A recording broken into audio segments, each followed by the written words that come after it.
생각만 해도 싫은 경진이라는 육식갑자가 들어오는 달이 이번 4월입니다. 저는 경진 대운에 안 좋았던 기억들이 아마도 평생 트라우마로 남을 것 같습니다. 그리고 경진이라는 글자가 들어가는 팔자를 가진 자와는 아마 어떻게든 만남을 피하고 살게 될 것 같습니다. 그만큼 사람의 경험과 기억이란 생존과 직결되어 있는 아주 중요한 무기이고 수단입니다. 나의 경험과 지식과 느낌과 촉을 의지하고 삽니다. 누구나 말이죠. 그런 의미에서 경진대운에 있었던 기억 하나하나를 되새기며 그때 만났던 사람들, 그때 벌어졌던 일들, 그때 느꼈던 분위기와 갈등, 감정 등을 다시 되새기며 뼈에 새기듯이 다시는 그런 일이 발생하지 않게 조심하는 것은 당연한 일이겠죠. 불에 대인 사람은 그 근처에도 가지 않듯이 말입니다.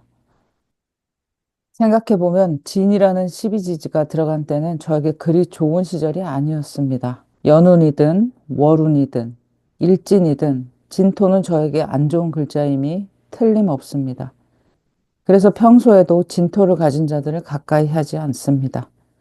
진이라는 글자는 토의 기운이고 그 중에서도 봄을 마무리하는 글자입니다. 여름을 맞이하기 위해서 비켜나고 물러나야 하는 진토는 수기운을 잔뜩 머금고 그 속에 잡다한 여러 가지 것들을 품고 있습니다. 백화점과 같은 많은 다양한 물건들이 한자리에 있는 것과 같고 봄에 준비해 놓은 거름과 같은 것에 비유할 수도 있습니다.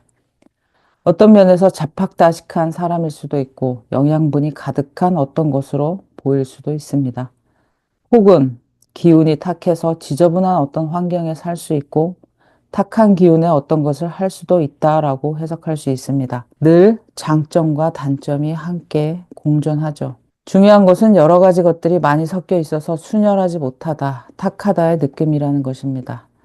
명리는 흉한 것은 피하고 길한 것은 취하는 것이 기본이기 때문에 좋은 것을 취하기보다는 흉한 것을 피하는 것이 우선일 때도 많습니다. 눈앞에 이득을 쫓다가 큰일이 날 수도 있으니까요. 탁한 기운은 늘 사람을 불안하게 만듭니다. 그 속에 여러 가지가 있으니 이것인지 저것인지 사람을 헛갈리게 만듭니다. 한마디로 속을 알기가 힘들죠. 그리고 진토를 사용하는 본인 자신도 이랬다 저랬다 하는 변덕이 몸에 배어 있을 수 있습니다. 그래서 그런 행위를 하는 사람은 365일 그런 행위와 사고가 몸에 배어 있어서 너무 자연스러운 일이라 변덕을 부리고 있다는 것을 자각하지 못할 때가 많습니다. 물고기가 물에 있다는 것을 자각하지 못하는 것처럼 말이죠. 폭력에 물든 자가 폭력을 당해도 일상적인 일이라 대수롭지 않게 여기는 것이나 가난에 찌든 자가 쓰레기 같은 음식을 먹으면서도 맛있다라고 먹는 것과 비슷합니다. 지금까지 이야기는 진토 하나만 가지고 이야기하는 것입니다. 다른 글자와 조합되어 있을 때는 양상이 다를 수 있습니다. 경이라는 천간의 글자는 천둥, 번개, 가을, 서리, 찬바람 등과 비유됩니다.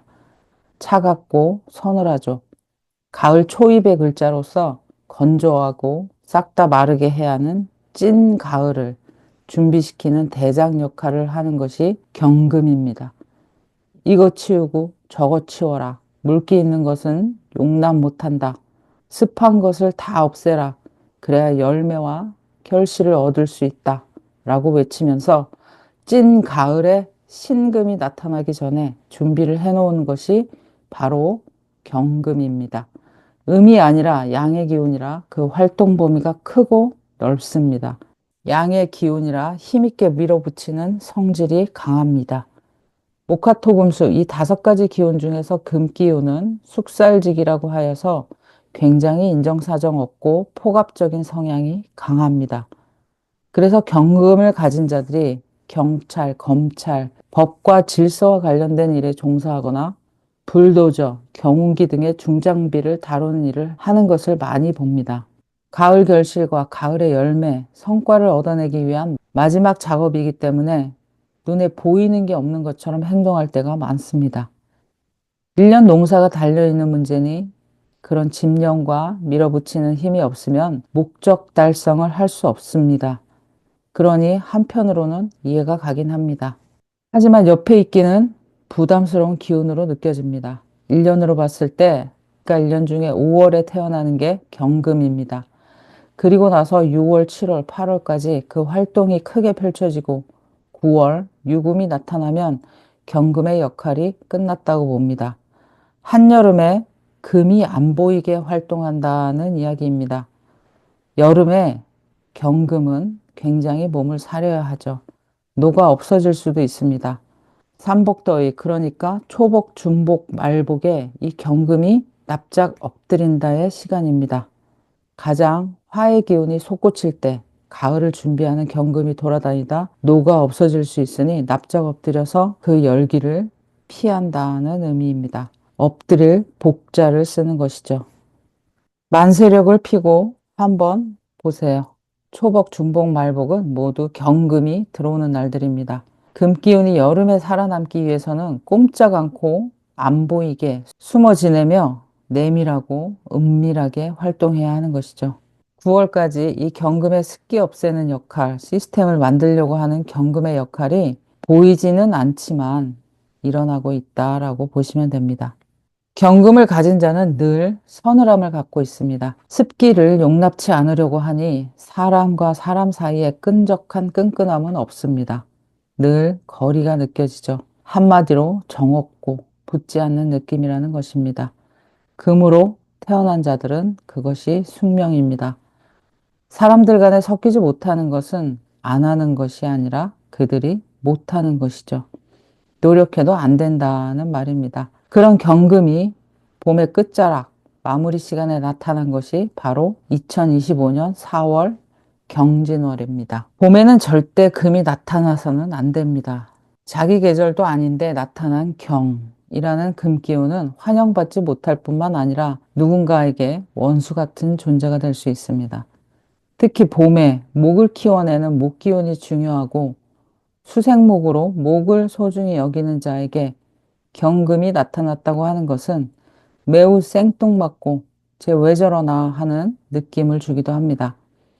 제대로 자라지도 않은 목기운을 없애려고 하고 목기운에게 필요한 습한기운, 그러니까 수기운을 제거하려고 하니 목기운을 주로 쓰는 자가 경금을 좋아할 리가 없습니다.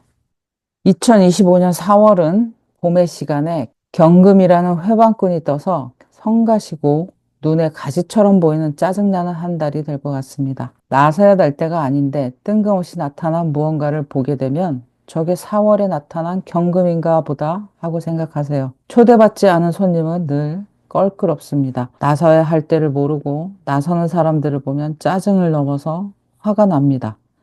그런 기분이 문득 자주 드는 것이 이번 4월 한 달이 될 것입니다. 지난 글과 영상에서 2025년 한 해의 월운은 절각과 계도의 시간으로 박자가 안 받는다. 하늘의 뜻과 땅의 기운이 엇박자다라고 얘기했는데 이번 4월 경진월도 봄에 뜬금없이 금기운이 천간에 떴으니 마찬가지의 엇박자의 시간이라고 보여집니다. 목을 키우려는 진토, 목 기운을 꺾으려는 경금.